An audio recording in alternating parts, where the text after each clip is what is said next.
पुष्कर सिंह धामी जी के कार्यकाल की जो भी योजनाएं हैं उनका इस बीच में जितनी भी योजनाएं उन्होंने लागू की है उनका जन जन तक पहुंचाना और उसका प्रचार प्रसार विकसित है, क्योंकि यहाँ पे गरीबी कम है।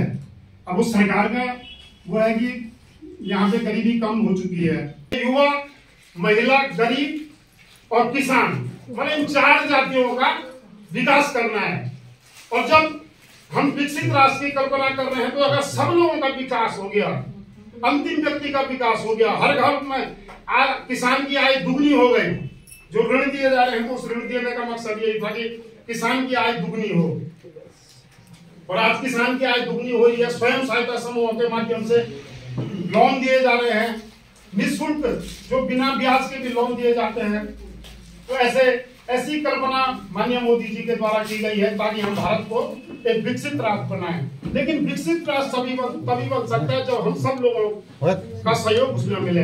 विश्वकर्मा योजना के नाम से 1300 करोड़ रुपए की लॉन्च की है। उसमें हमारे जो छोटे कारीगर हैं, जैसे कोई कारपेंटर है, कोई छोटे शिल्पी हैं, उनको 1 लाख रुपए तक निःशुल्क ऋण दिया जाता है और 2 लाख के बाद 5% ब्याज पर उसको योजनाएं दी जा रही हैं। तमाम ऐसी योजनाएं जो भी पीएम किसान योजना की बात आई थी तो उसमें 2000 रुपया हमारे जो तिमाही किस्त वहां पे दिया जाता है, लेकिन वो उन्हीं को दिया जाता है। उसका मकसद ये है कि आप बीज और खाद लेने के लिए, कई लोग क्या करते हैं उसका दुरुपयोग कर देते हैं, लेकिन वो केवल इसलिए है कि आप 2000 रुपया ले रहे हो तो आप अपना खेती कीजिए, उसमें बीज लीजिए, खाद लीजिए, ये नहीं कि उसका प्रयोग दूसरी जगह कर दीजिए। कई बार क्या होता है, हमने लोन लिया, लोन लेके हम 4 धाम यात्रा पे चले गए, तो उसका सदुपयोग नहीं हो पाता है।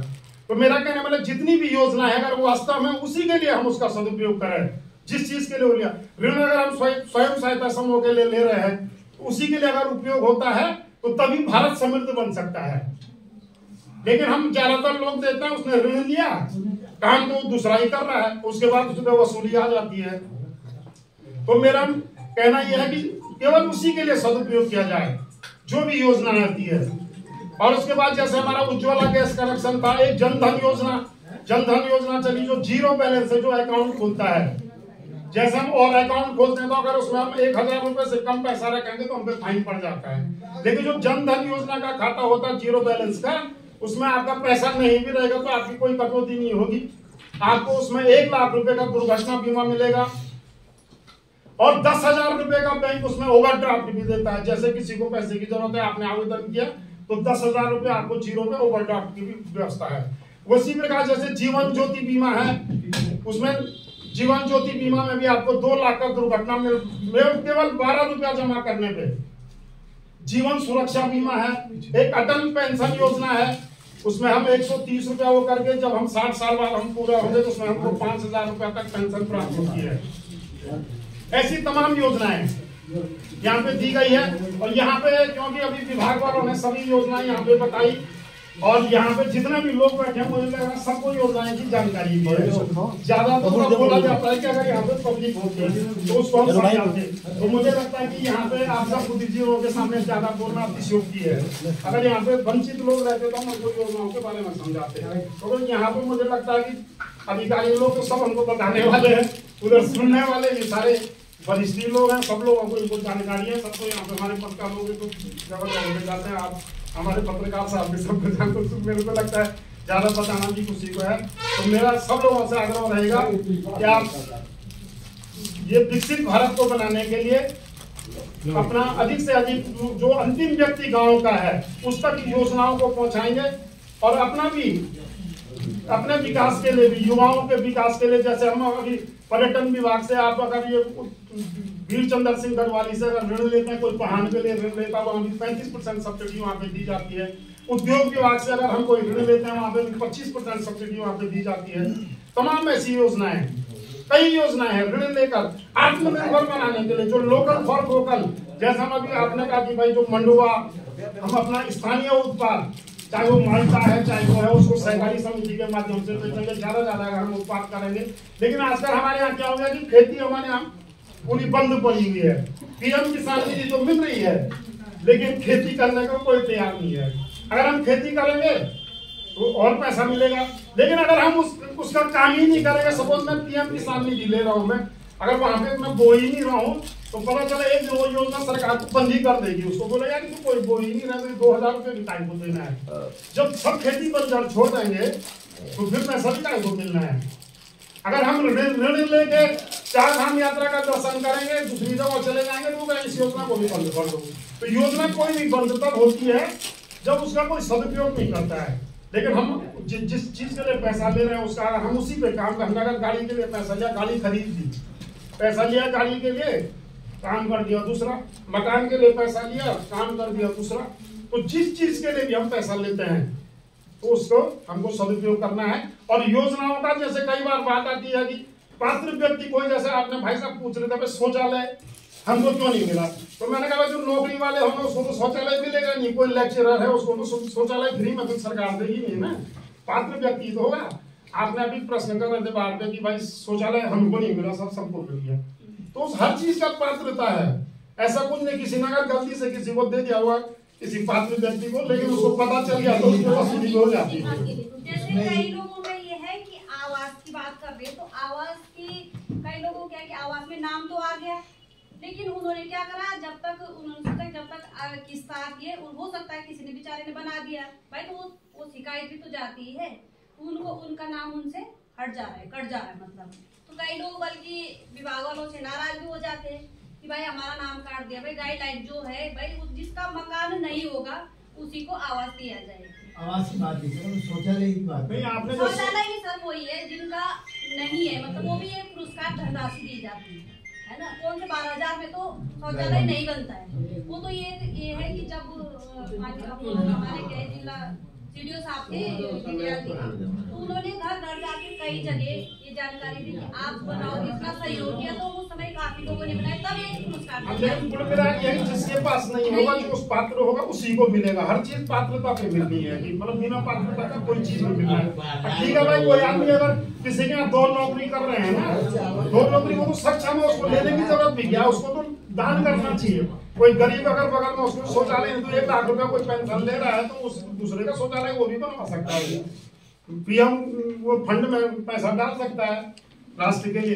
तो ऐसी तमाम योजनाएं, जैसे आयुष्मान भारत वाली बात अभी हमने की, तो 5 लाख रुपए में सरकार जैसे हमको इलाज कराता है गरीब, तो आप किसी भी हॉस्पिटल में जाओ आपको 5 लाख रुपए का निःशुल्क इलाज मिलता है। एक ऐतिहासिक योजना, मतलब गरीब के लिए कितना बढ़िया। उसके पास तो पैसा होगा, लेकिन जिनके पास 5 लाख रुपया तो बहुत ज्यादा होता है। 5 लाख रुपए में अच्छी खासी बीमारियों का इलाज लोग आज कर रहे हैं और बहुत लोगों ने उसका फायदा उठाया। तो हम इस मंच के माध्यम से माननीय प्रधानमंत्री जी मोदी जी का भी धन्यवाद करते हैं कि वो जो उन्होंने योजनाएं दी है, भविष्य में भी ऐसी योजनाएं बनाए रखें ताकि हमारे क्षेत्र का विकास हो, हमारे जो गरीब बच्चे हैं उनका भविष्य बना रहे। आज मतलब रोजगार की आवश्यकता हमको इसलिए नहीं है कि हमको रोजगार करने के लिए भी हमको ऐसा बनना है कि हम दूसरे को रोजगार दें। जो बेरोजगार है, तो अगर मैंने कोई फैक्ट्री खोल दी हो तो 4 आदमियों को हम रोजगार दे सकते हैं, हमको किसी की नौकरी करने की क्या जरूरत है। नौकरी करके तो 50 की सुननी पड़ती है। तो जो बेरोजगार आदमी है वो स्वयं का अपना रोजगार करे, दूसरों को रोजगार दे, इसलिए मोदी जी ने इतनी योजनाएं दी है। एक योजना आती है फिर वो लखपति दीदी योजना जो आजकल चल रही है, वो महिलाओं के लिए है। जैसे लखपति दीदी योजना में आपको 5 लाख तक का लोन है, उसमें 1,25,000 महिलाओं को आत्मनिर्भर बनाने के लिए कार्यक्रम चल रहा है। स्वयं सहायता समूहों के माध्यम से उसमें ऋण दिया जाता है महिलाओं के लिए। महिलाओं के लिए तो बहुत चीज है।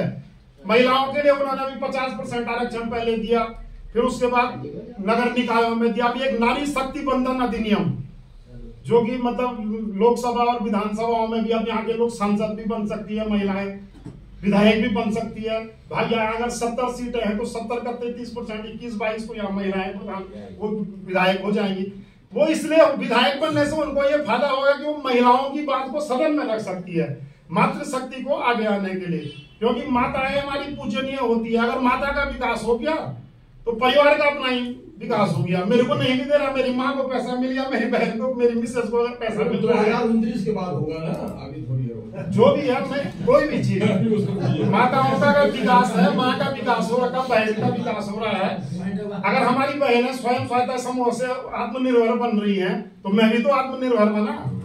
तो तुम इसलिए कि महिलाओं को सशक्त करना, और यहाँ यह कि हम महिला प्रधान देश बनाने के लिए माताओं को आगे लाना है और सब उनको आगे आगे से बढ़ाने के लिए अनेक योजनाएं हैं, बहुत सारी योजनाएं यहाँ पे हैं। उसका अगर हम व्याख्यान करेंगे तो लंबा चलेगा। तो मैं सब लोगों से आग्रह करूंगा कि आप इस विकसित भारत के संकल्प को आगे बढ़ाने के लिए मोदी जी का साथ दें। और सब हमारे जो कर्मचारी आए यहाँ पे, उनका मैं धन्यवाद करता हूँ, आभार प्रकट करता हूँ और आपसे अपेक्षा करता हूँ कि जो भी हमारे लोगों की योजनाएं हो, क्योंकि विकास तभी हो सकता है जब पब्लिक और कर्मचारी का समन्वय बना रहेगा। हम अगर कर्मचारी से भिड़ेंगे, वो करेंगे, वो ऐसे में भी काम नहीं होता है। प्रेम से अगर किसी कर्मचारी हो, मेरा गैस नहीं मिल रहा, मेरा ये नहीं मिल रहा, वो समन्वय बना के तो कर्मचारी भी सहयोग करते हैं। और सब कर्मचारी, क्योंकि भाई आप लोगों को सेवा का काम है, तो हम जो भी कर्मचारी हमारे बेरोजगार लोग आते हैं उनको अच्छे ढंग से अगर समझा दिया। भाई जैसे डॉक्टर, अगर हम हॉस्पिटल में जाते हैं, डॉक्टर खाली हंस दिया, प्यार से बोल दिया, तो वही सबसे बढ़िया पेशेंट में सही हो जाता है। अरे डॉक्टर साहब ने अगर बोल दिया कि भाई दवाई नहीं जहरी खा लो, जैसे नहीं आता हो, फिर क्या खाएगा साहब, जहर के लाओ कुछ मत खाना, तो उसमें तो कहाँ सही हो जाएगा। तो मेरे कहने मतलब कर्मचारियों का समन्वय जरूरी है और जनता भी उनको सहयोग देती है। हमारे यहाँ तो ऐसा भी नहीं है कि कोई जनता किसी कर्मचारी से भिड़ती हो, फलाना हो। बहुत अच्छे हमारे यहाँ अच्छे लोग सब हैं, जनता भी अच्छी है हमारी जनता में। जैसे बाहर तो तुम जाते हो तो कर्मचारी किसी का तालाबंदी कर देंगे, किसी का कुछ कर देंगे, लेकिन यहाँ के सब लोग सम्मान करते हैं कर्मचारियों का। तो कर्मचारी लोगों से, हमारे अधिकारी लोगों से भी अपेक्षा रहेगी कि वो हमारे लोगों का जो भी आपके कार्यालय में आते हैं उनका अधिक से अधिक काम करेंगे। और मोदी जी के इस संकल्प को आगे बढ़ाने के लिए कर्मचारियों ही का सहयोग मैंने है। कर्मचारी जब दिन रात रहेंगे तो तब होगा, काम होगा। तो सब लोगों से पुनः सब लोगों का आपका आभार, धन्यवाद, स्वागत, जय हिंद। उस पर भी मैं थोड़ा अपना वक्तव्य दूंगा। विकसित भारत संकल्प यात्रा क्यों मोदी जी ने, हम कितने विकसित हैं। अभी हमारे भूतपूर्व अध्यक्ष बीजेपी के, इन्होंने एक बात बहुत अच्छी कही कि बीमा कवर आयुष्मान भारत योजना में 5 लाख का, बड़े बड़े हॉस्पिटलों में उसकी जो कैटेगरी है, जो नर्सिंग होम है,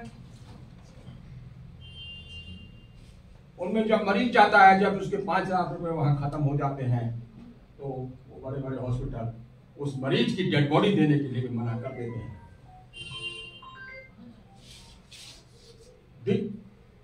आयुष्मान भारत जो कार्ड बन रहा है वो शायद एलएम सेंटर में बन रहा है, बढ़ने जा रहा है। PSC type A, PSC type B में साफ निर्देश आ चुके हैं। मैं पहला अपना परिचय दे दूं। मैंने आपको, मैं राज्य सरकार से सेवानिवृत्त चीफ फार्मासिस्ट, जून 2023। आज जो कार्ड बन रहे हैं वो पीएससी टाइप ए, हमारी सीएससी, उप जिला चिकित्सालय कर्णप्रयाग, गौचर, सभी जगह ये निर्देश दिए गए हैं।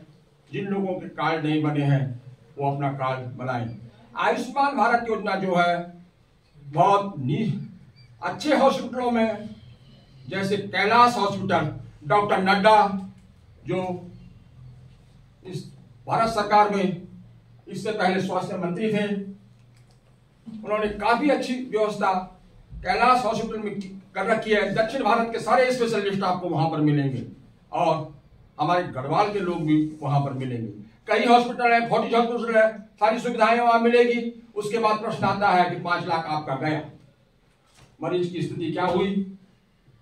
कुछ नर्सिंग होम ऐसे है इस देश के अंदर और उत्तराखंड के अंदर जो आपकी डेड बॉडी के भी पैसे लेते हैं। क्या वही वक्त तक बहुत बड़ी बड़ी बातें यहां पर की जाती है। लेकिन दोस्तों, मैं एक सामाजिक कार्यकर्ता के तौर पर, न मैं किसी पार्टी को अभी बिलोंग करता हूं, मैंने एक सुझाव, शायद कोई यहाँ पर नगर पालिका का उपस्थित हो, चमोला जी हैं, यहाँ पर जो सफाई नायकों की दैनिक मजदूरी पर व्यवस्था है, केवल हमें तो 1-2 आदमी ही काम करते हुए देखते हैं। 2 किलोमीटर का क्षेत्र है। आप राखी गधेरे से देखिए और पेट्रोल पंप तक सारी नाली गड्ढे से भरी है। और यहीं पर मंदिर गेट के सामने खुला पानी बह रहा है। जल निगम का यहाँ पर कोई अगर आया हो तो वो भी सुझाव को रखे। ये पानी इतना जो गंदगी यहाँ पर पैदा हो रही है उसका भी वो संकल्प ले और एक विकसित भारत योजना में उसका सुझाव रखे। मैं गर्व से हमारा संकल्प विकसित भारत की प्रतिज्ञा लेता हूँ। हम शपथ लेते हैं कि भारत को 2047 तक आत्मनिर्भर और विकसित राष्ट्र बनाने के सपने को साकार करेंगे।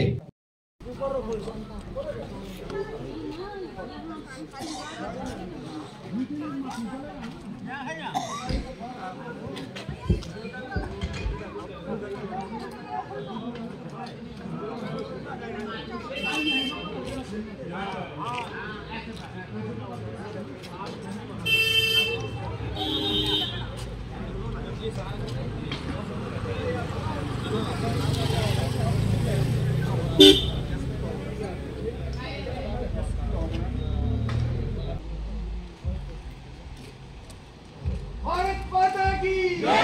भारत माता की जय।